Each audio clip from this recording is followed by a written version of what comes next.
Ladies and gentlemen, gather round. We will be diving headfirst today into the fantasy football abyss, where friendships are tested, rivalries ignite, and the trash talk runs 24 hours a day. Buckle up. It's going to be a wild ride. I'm your host, Anthony Mattioli, from the Elevate with Anthony and Steve podcast. And I'm joined today, I call him the Wizard of Fantasy Football. Give it up for my man from the Pacino's Fantasy Football Show, Tony Vallee. Hello, Tony. Welcome to the show, and it's really a privilege to have you here today. What's up, Paisan? I'm super excited to be here, man. Man, it's good to see you out there. This is going to be awesome. Awesome. Oh, it's going to be a lot of fun. How we came about this, right? Well, you know what? Go ahead. Anthony and I have been buddies for years. He was a banker and I'm a real estate agent. 99.9% of the time we're on the phone, we're not talking about either. We were talking about fantasy football. Well, now that my boy is retired here, Yay! he calls me up and says, hey, I got to get you on a podcast. We got to talk about some fantasy football. I was like, where do I sign? Let's get this done. Yeah, we signed you to a long-term deal. Hey, was that guaranteed money you got? I can't remember. Well, no, it's no Watson contract. You know what I mean? Okay. But I think you are going to pay for a few. You're going to pay for a few of my massages later. Wait, all I got to say is let the fantasy football banter begin. Let's do it. Well, hey, you know what? Let's start unpacking this secret sauce, Big Tone.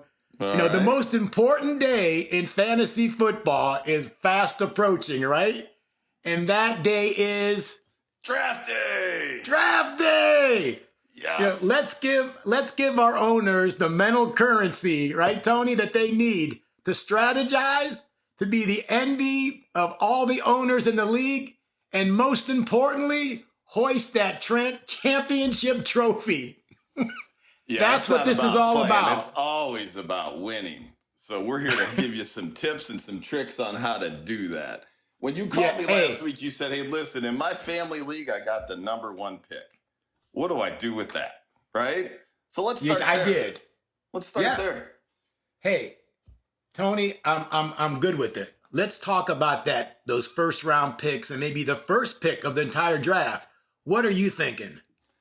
Well, I think we got to go CMC here.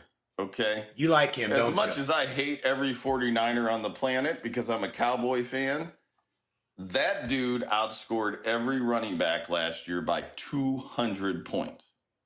All right. So I think we got to go CMC at 1. I think you got to.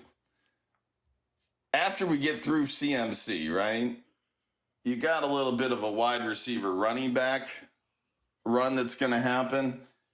I think there are about 9 for sure first-round draft picks this year. We got some hot receivers, CD, but that boy's holding out. He should be signed by opening day, but we know he's going to pull a hamstring in the first month.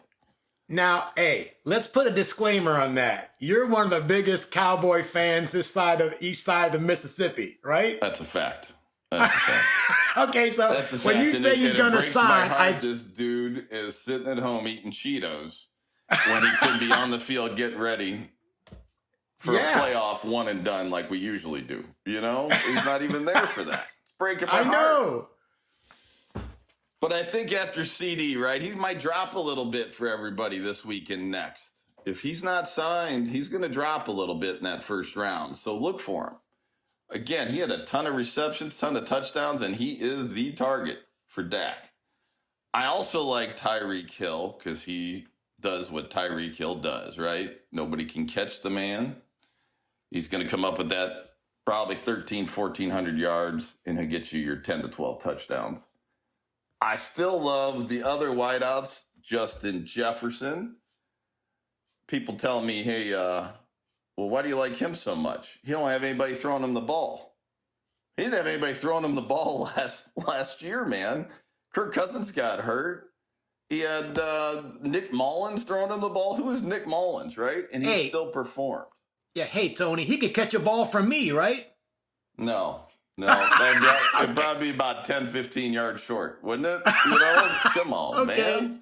I just throw that in there. He doesn't run those kind of patterns. Hey, I love a guy I really like in the first round, too, is Amon-Ra St. Brown from Detroit. This guy is angry from last year. Lions. Go Lions. He had a good run. However, he didn't make the Pro Bowl. He might have been the baddest man on the planet next to CD last year and had to go as an alternate. He's going to come back this year with something. He's going to come back. Jamar Chase. I do love him too, but that guy is not practicing because he wants paid. He's only in the 4th year of a 5-year contract. I wouldn't be holding out this year. It'd be next year, right? So he might be a little rusty. Still like him. As far as other backs in that first round, love Breece Hall this year. You like Hall, huh? Okay. Oh, man, you got the old man, Aaron Rodgers. There ain't enough Bengay in the world that's going to keep that shoulder nice and loose, right? So they're going to run the ball there. I like that. And Bijan Robinson. Here's a guy that only got 2 goal line carries all of last year as the focal point of their offense. Now you got a new coaching staff. I think Robinson goes off this year. Don't be shocked if he's the number 1 back at the end of the year. But I like CMC, Breece Hall, and Bijan Robinson all in that first round. And to round out our wide receivers in the first round, A.J. Brown, big, strong dude, gets it done. Great offense. Tony, he's money, isn't he? He is. And with Saquon Barkley there now, right? Yes. That offense is going to hum. You know? I do. I like AJ. Yep. I like And look AJ. out for Garrett Wilson. People forget we were real high on him last year. And then Rodgers was broken. And then he sucked because his season was over. When Rodgers went out, his season was over. And yeah. I took him in the first round last year, so I remember that agony. You're still feeling that sting, right? I can't get over it, Tony. I can't get over it. Listen, you're not going to win your league in the first round of any draft, but you certainly can lose your league in the first round if you screw that up. If people listen to one thing, that's great advice, That is great advice right there. If we all remember that. That covers you for that first round. But one thing I wanted to tell people, you and I were talking about draft positions, and we kind of discussed something on the corners. Tony, I want people to really listen up and take note of this because once you told me that, I thought, wow, why didn't I think of that? Yeah, so what I was telling Anthony was, if you can get the number 2 position or the number 11 position, they're very interesting in the middle rounds and late rounds of the draft. What I mean by that is if you're picking 11th, you get a pick, your buddy at 12 gets 2, and then you get another pick, right? So say you get in the 5th round and you really need a quarterback. Go look and see who the team next to you that's going to have 2 picks after you has. If they already have Josh Allen or Lamar Jackson, they're not going to take another quarterback. So you can wait on your quarterback 3 picks from now. Screw the guy and take a running back or a wide receiver, something he may need, right? Right. And then look at that angst on their face when they're like, dude, how did you do that? You needed a quarterback. Well, you already know. Yeah, but you don't need a quarterback. So I knew I could wait. You could do the same thing at 2 on that 2-1, wraparound. Great way to get a little better blue chip player and still get your guy 3 picks later by just seeing what your opponent possibly would need there. Hey, Tony. What do you think of that, Anthony? And when we talk about the secret sauce, that's what separates the contenders from the pretenders, right? And I got to tell people out there, you play in like 7 or 8 fantasy leagues a year, right? Yes. Yeah, okay. And tell them how many you won the last couple of years. You know, or you were in the playoffs. Won it or were in the playoffs. Well, you're in the playoffs in all of them, right? That's not even. Yeah, we're in the playoffs. There ain't no doubt about that. A couple of my teams turn out like the Dallas Cowboys and get, yanked in the first or second round. Right. But I try to make the playoffs, and, you want to make them in all of them. And I usually win about half of them. But to me, I love the drafting is my favorite part. Okay. Yeah. I love Sundays, sitting there for 12 hours, my son and I watching every game and just enjoying it. But the trash talking when you win the league, priceless. That's just priceless. It's like MasterCard or Visa, priceless, right? Yes. Yeah, and that's what we want. We talked about sharing some of this information with maybe some struggling fantasy owners out there, and maybe helping somebody get to that next level, right? Because sometimes that can be daunting, it can be overwhelming, and if you've got somebody, a helping hand, or somebody lift you off the mat, give you some confidence, give you some strategies, guess what? It's always good to help somebody out and watch them succeed. So that's what this is all about. Oh, for sure. Yeah. And hey, we wanted to take a moment to apologize to everybody's wife out there, because you're all going to become football widows for the next 20 weeks. Okay. So all of you wives out there that keep us online, clean our drawers and cook our food, we apologize ahead of time that you won't be seeing us on Sundays. Hey, before we go any further here, we got to pay the bills. You know what I mean? So let's give a shout out to one of our favorite sponsors out there. Hey, thank you, Tony. Yeah, I want to let everybody know that if you like what you see here and you're watching this podcast, this is sponsored by our friends at Sierra Bub. And Sierra Bub is an online retailer. They've got some cool sunglasses with big lenses, UV protection. They've got the polarization, and I think you're really going to like them. And most importantly, they make you look really cool. If you want some more information about Sierra Bub, you can pick them up on the website, sierrabub.com, and they're also available at Amazon. So check them out, see what you think, and if you like them, pick up a pair. We'd really appreciate it. And so you guys know, Pacino loves his sunglasses, right? I dig these. Shockingly enough, our sponsor did not send me their newest ones. I would have worn them today. So we're going to have to call our sponsor and say, what the heck's going on here, man? We got to work on that, right? We got to work on that. Well, moving on. I know we wanted to. What's that? What do you want to cover next? Well, we talked about some of the young guys because they can really help a team. Oh, and if where do you pick them? What do you look for? Maybe talk about some players that you think will, make an impact this season. Awesome. Good topic. Well, let's hit wide receivers first, right? We got two of the best that probably came out in a long time, came out in this year's draft. You got Malik Neighbors out of LSU, which we all know they're a factory of wide receivers every year. He looks awesome. He's playing for the G-Men up in New York. Oh, that's right. He did go to New York. I didn't know that. And they are the only team besides Cleveland that has a terrible quarterback in this league, right? So I'm a little worried about Mr. Neighbors up there, but I think you had to get that Cleveland quarterback in again. That's really bugging you. All my Cleveland boys will be listening to this podcast, so I had to give them a shout out, those scumbags, Yeah. Yeah, I think he's quarterback proof, though. I think he's quarterback proof. I think he can still get it done. And then from my Ohio State Buckeyes, you got Marvin Harrison. Guy's going to be a superstar. He's a stud, isn't he?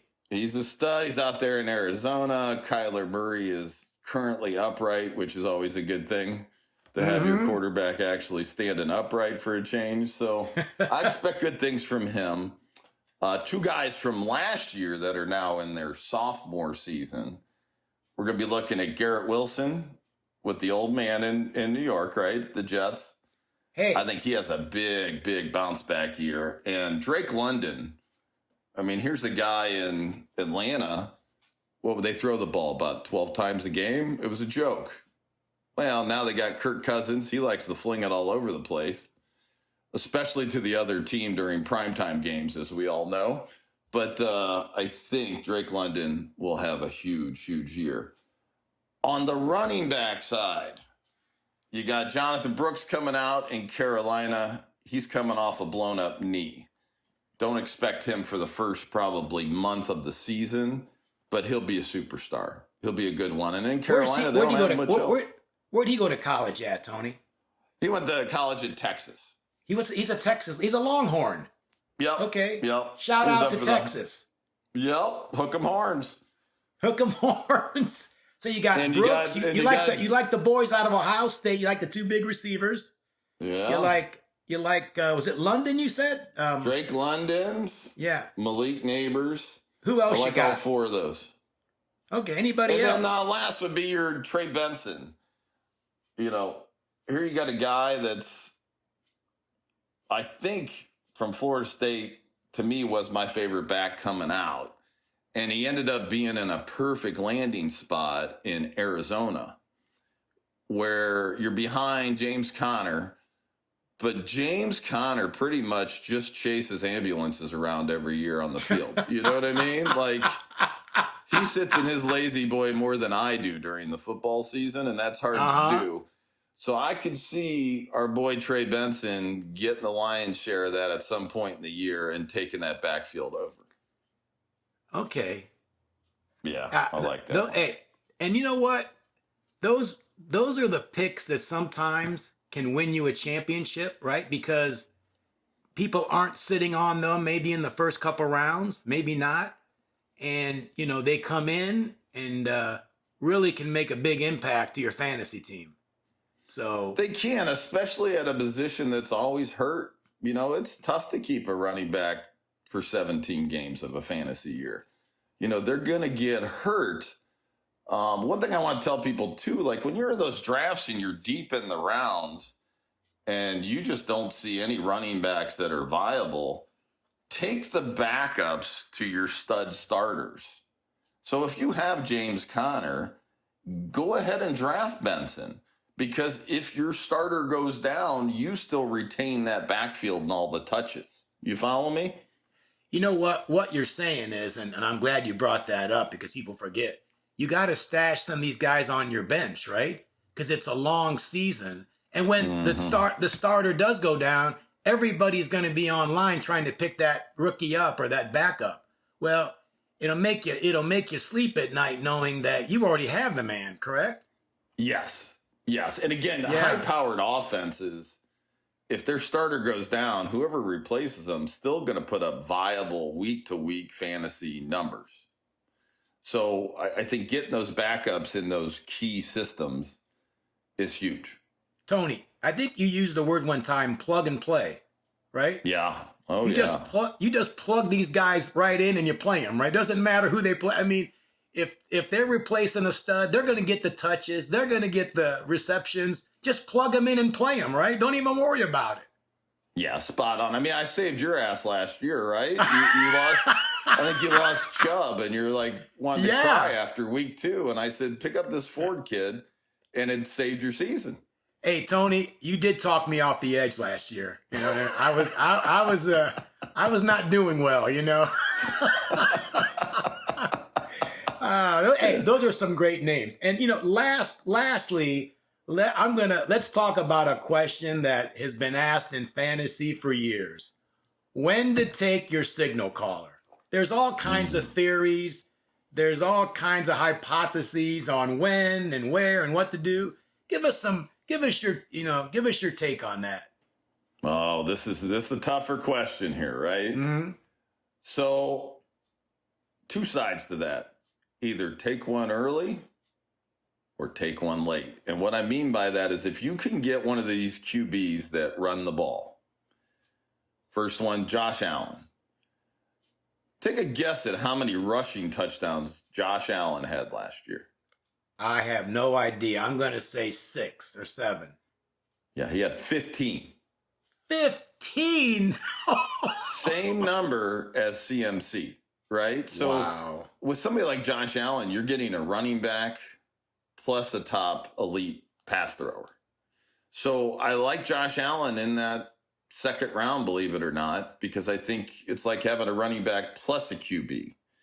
Lamar Jackson also brings that rushing ability. However, he only had 6 rushing touchdowns last year. That's it. He runs a lot, but now with Derrick Henry, who are you going to send at the goal line? You're going to send Lamar Jackson, who weighs about 200 pounds, or are you going to send that nightmare that is Derrick Henry up the We're gut? going to send the beef, aren't we? You are going to send the guy with the squirrel tail for a ponytail. You're going to send him right between the guards and get him in there. So, but yeah, any of these quarterbacks that run, those two specifically, Jalen Hurts. Oh, And another again, I great think name. Jalen Hurts is going to take a hit, right? Because Saquon Barkley went there in the offseason. That should probably bring his rushing, touchdowns. And Kelsey, his center, retired. So that little, center push they do, let's see if they can do it without Kelsey, Tony, it was like a big scrum, wasn't it? It looked was. like and I a hated rugby it. play. What's Again, that? Cowboy fan. I'm a Cowboy fan. I hate it. I think it's stupid. It drives me nuts. What the Cowboys do, they just signed in 2 days 700 pounds worth of defensive tackle to stop such a thing.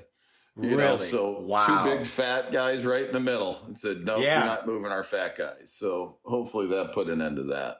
Sure. If you don't get one early, we're looking for one later, like 8th, 9th round. You'll see Burrows there, Goff, Dak Prescott, all viable guys. After that, it's pretty much a huge drop off. Okay. So you either want to get one early or get one in the in the 6th, 7th round and save yourself. Well, hey, you know what? I really enjoyed just going back and forth with you today because, all my drafts coming up, and I took some notes, and I'm going to be ready. I'm going to come out of the gate strong, right? And I could use a little bit of help, I want to thank you.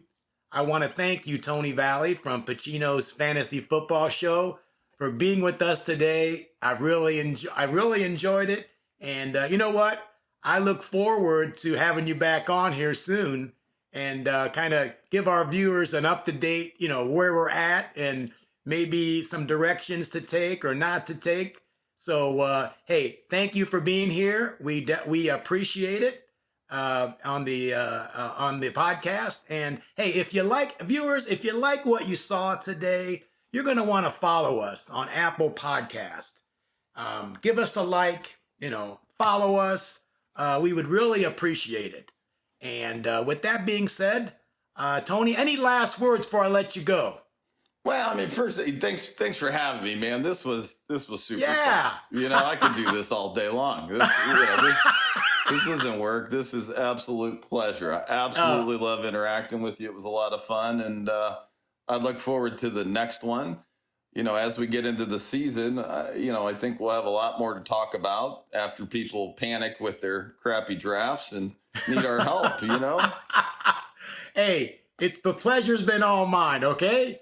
I'll see you soon. Thank you, everybody, for listening, and we'll see you next time. Thanks, brother. We'll see you. Thank you.